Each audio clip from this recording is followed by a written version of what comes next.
What is going on, my familia? It is a beautiful day. You guys are beautiful people, and there's beautiful things on the horizon for all of us. It is a little frosty out here, if you can tell. Cold weather is getting close.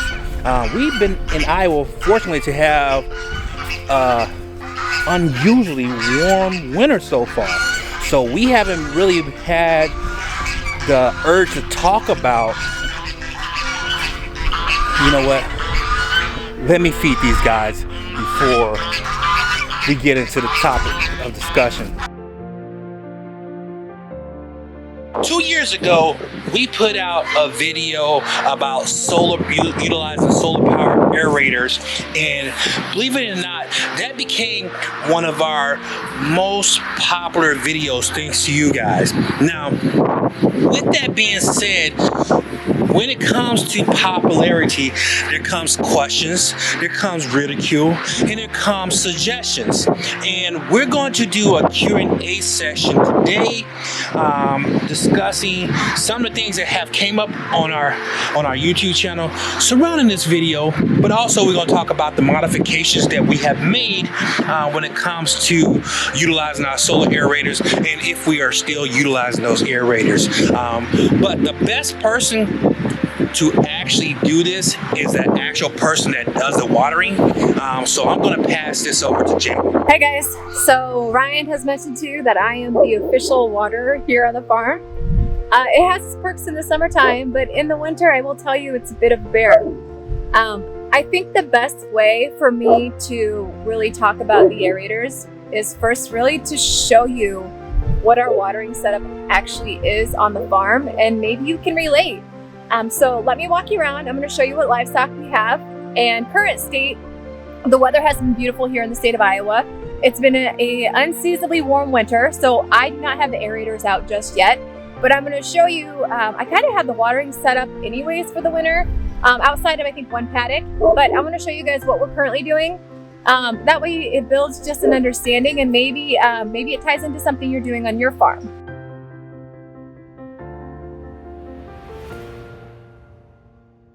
Normally we have baby poles out for the summer. Those have been thrown away. The ducks and the geese kind of demolished them.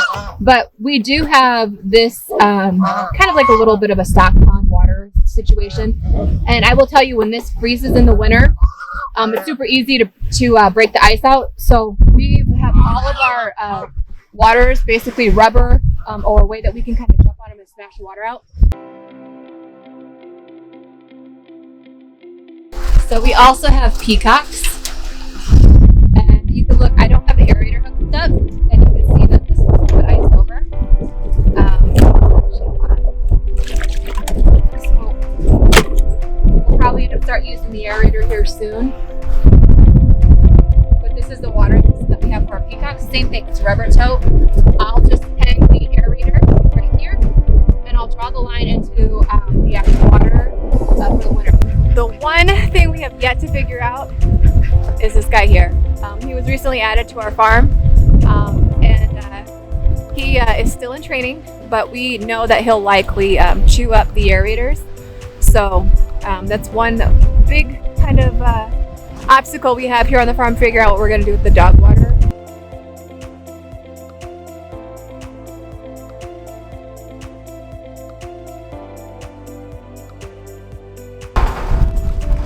We also have a water in here, and if you guys notice, the peacock's water was frozen, the chickens is not.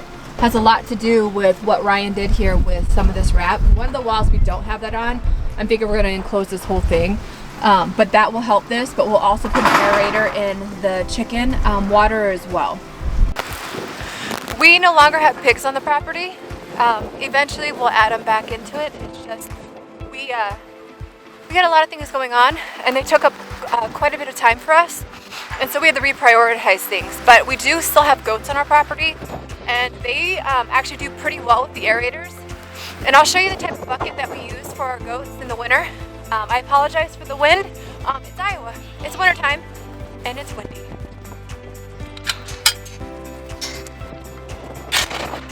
I'm also going to show you what buckets not to use during the winter because they are a pain. So this is a rubber tote. This is electric. We just don't use it that way. And it works pretty well. I can actually just jump on it and bring the water out. As you can see, I've done that with this because we're not currently using the aerators just yet. But this actually does pretty stinking well. And it's a rubber tote. So I know we got this from a fleet farm. But I will tell you, like, this right here is probably one of the best things that we have for these guys.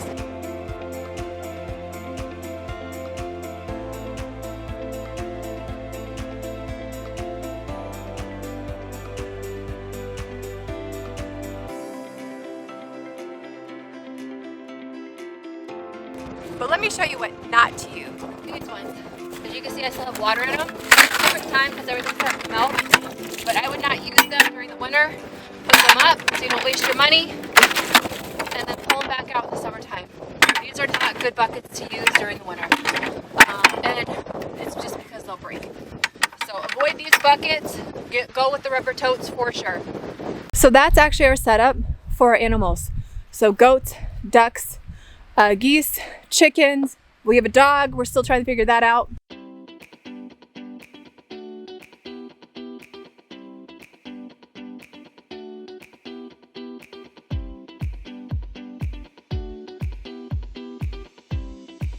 So I think by far one of the biggest questions that we get is, hey, Acre Farms, where is your affiliate link? And the answer is we don't have it there anymore. We actually are not a part of the Amazon affiliate program. However, if you guys are interested and you want to know what type of aerators we're using, just reach out to us via email. Our email is in our profile, and then you could also head over to www.madacrefarms.com and contact us through our website there as well, and also learn a little bit more about us. And we'll be happy to let you know what kind of product that we're using. All right, the second question that we get is, are we still using them? And the answer is yes, we are. So the first generation, which you guys would probably be familiar with in the video, was this guy right here. Now this one actually still works. I will tell you, this generation, it lasted for probably about 1.5 years, I would say, until I started to notice that the charge actually started to not be as long. So typically these are supposed to last 18 hours. And I would say as probably about 1 year into it, they started to last a little bit less. So I would plug them into the actual solar panels that we'd have hooked up. But of course, we would have those sunny days that we would require in order to charge it. So these I ended up actually replacing. This is actually our generation 2, and this is a dual aerator. So you can see that there's 2 hoses there. And so this is the one that I've been using for the last year. We do have backup aerators, and let me tell you why is that this isn't fully 100% solar solution. Yes, does it have the ability to do so? Yeah, it does, as long as you have sunny days out there. But unfortunately, in Iowa, midwinter, we're gonna have cloudy days. Of course, we're gonna have snow. And so we really found a solution we'd bring these in at night and we would charge them. And then I would take them out and hook them up to the waterers, and they would last all day. And it worked really, really well for us. And yes, we catch a bit of flack in our comments about how it's not fully solar or it is electricity. And honestly, folks, we actually just needed a solution for our farm. We were running extension cords from our barn, and it was unsafe. And not only was it unsafe, but we were running multiple cords.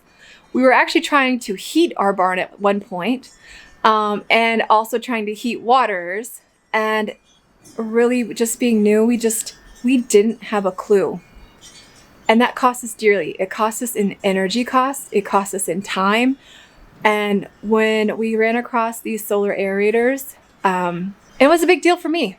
And I'm so glad that Ryan kind of ran across these solar aerators, because I use them diligently throughout the winter season. Is it 100% foolproof? It's not. I will tell you that you will see, like what I see here is that's why I changed the waters to the rubber totes, and then increased it to a dual aerator. what typically will happen on extremely cold days with high wind chills, and if you don't have some type of wind protection around your water, it's obviously gonna freeze quicker. It's a stagnant body of water with, you know, areas of air bubbles coming through. And so what I have found is the areas where the air bubbles are coming through, so it's usually like 2 little holes, those won't freeze. And like, to be honest with you, that's really, for me, it's a win, because our poultry still has the ability to get water. But one thing that I will tell you with these aerators, with the larger animals, the buckets are bigger. And using the aerators in the larger buckets, you guys, like, there were times it was extremely cold, extremely windy. We had those wind chills. And I'd go outside to freshen up the water for these animals, and the large ones wouldn't be frozen. I would just have to knock a little bit of the ice off, but they still had the ability to get water. And it's because of these aerators. That's what they did for us on our farm. And if we could help one person, you know, with your watering situation, there are so many solutions out there. We've tried them. We've absolutely tried them. This is the one that's kind of worked best for us. We're not sponsored. We have no affiliate program. It's just us sharing what we have experienced on our farm with y'all. So those are the answers to the questions that I can answer. Are we still using aerators? Absolutely we are. Will I continue to use them this season? Absolutely I will. I'll share with you guys what I'm going to do with the ducks and geese, because if you guys have ducks and geese on your farm, you know they're kind of all over the place. They're always searching for water, and they jump into their water buckets, they flap around. So we're gonna try something with the aerators that you'll have to stick around. I'll show you guys if it actually works for us, but that'll be another video. We of course get those comments that, you know, just to kind of razzing us a little bit, and we're cool with that. And I think Ryan can address some of those comments, of some of his thoughts on that, which will be kind of entertaining. So stick around.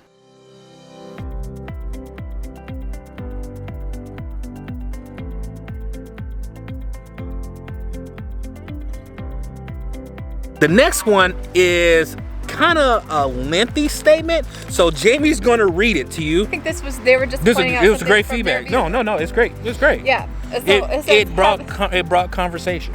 Yes. Have you ever seen a frozen river? This application is very limited. All of our rivers freeze. The solar panels won't charge your aerators, because whatever stops your snowfall that covers your solar panels from snow will also block your sun unless your panels are heated or have wipers. Laugh out loud. Hee hee hee. Nice try. That's what they said. It says laugh out loud. Nice try.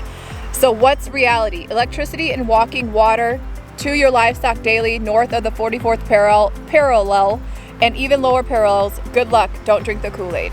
All right. So thank you for that comment. Yeah, no, thank you for that comment. We appreciate, we really do appreciate it. So let's break that down here, guys. So first, thank you for the comment.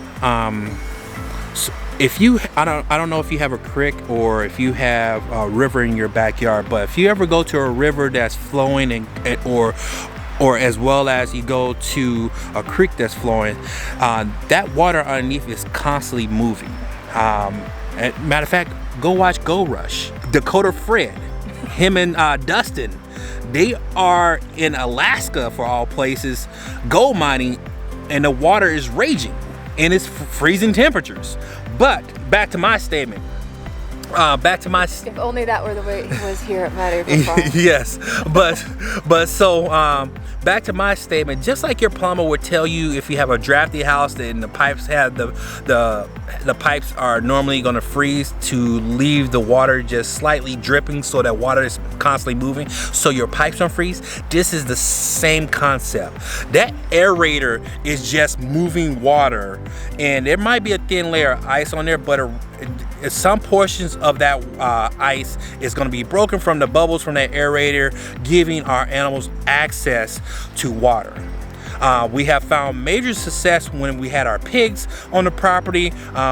They were able to just come up there, just dip their nose in there, and that ice will break and they can drink the water. Where before the aerators, that water would freeze, and we'd have to go out there, break that ice up, and then refill their water. And this gave us, like I said, time. I agree. I will tell you, the biggest impact that I saw was for larger animals. The bigger the water, and then the reason why, that's why I wanted to get double aerators. And it literally, I mean, not that you don't have some frozen water, because you do. It depends on the weather, depends on the wind chill. But I will tell you, a good portion of the time, it buys you time.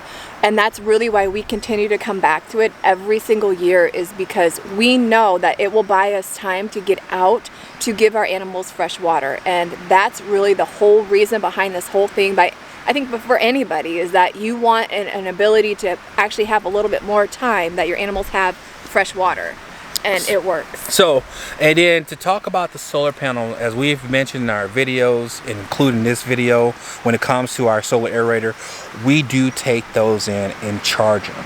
Yeah. We use the solar panels on days where it's sunny. So the Kool-Aid, as I always say, is tasty. God. But anyway, so we do appreciate that. Just give you a hard time there. But no, we appreciate the feedback. We appreciate the comment there. Keep them coming. Again, make sure you watch that follow-up video where we talked about those different things that we had to adjust after we used the solar aerator for the first time. So we did address those things. So this is year 3 we're using it. Actually, we're going into year 4 of us living here. So yeah, this would be our third winter using our solar aerators. Yep. So the last statement we got was geothermal, and someone mentioned geothermal, and a channel suggested a channel that had a makeshift geothermal that they did to heat their water. So I did watch the video. Great video, by the way. Yep.